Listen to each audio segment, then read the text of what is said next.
Мынакей туугандар, сет жака чыгарып атканын караңыздар. Бул жак көөнчөсү Россияга чыгарат экен. Сапаты аябай жакшы, өздөрү 98-жылдан бери чыгарабыз дейт. Мынакей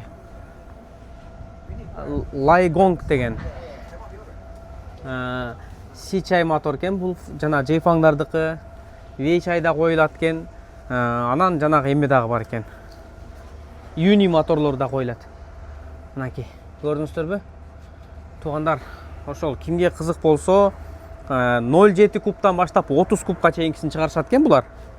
Мынакей түрлөрү менен кайсылындай керек десе сурасаңыздар, биз бааларын сурап беребиз. Түзмө-түз, ортомчусуз алсаңыздар болот. Мынакей ондай чаканынан баштап аябай чоңдоруна чейин бар. Караңыздар.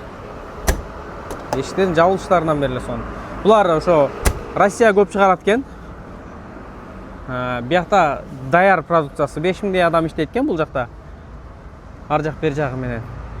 Ошол туугандар, кимге ушундай сапаттуу техника керек болсо, погрузчиктер керек болсо, мына 0,7 кубтан 30 кубка чейин дейт. Моторлордун дагы сүйлөшсө болот экен. V-чай, C-чай, Юни моторлору койдурса болот экен. Талабыңыздарга жараша. Ичине ошондой эле кондиционер, жакшы печка, кыскасы ар бир нерсесин сүйлөшсөк болот дейт. Кимге кызык болсо кайрылыңыздар туугандар. Тетиктеринен эч кандай маселе болбойт. Баардык нерсеси бар. Завод бул бир күндүк завод эмес. Бүгүн жабылып, эртең бүгүн ачылып, эртең жабылып калгандай. 98-жылдан бери иштейт экен. Ошол анча-мынча комментарий жазып аткан адамдардан улуураак завод экен. Кимге кызык болсо жазыңыздар туугандар. Ошол Мегатрейдинг кейчи сиздин Кытайдагы ишенимдүү өнөктөшүңүз.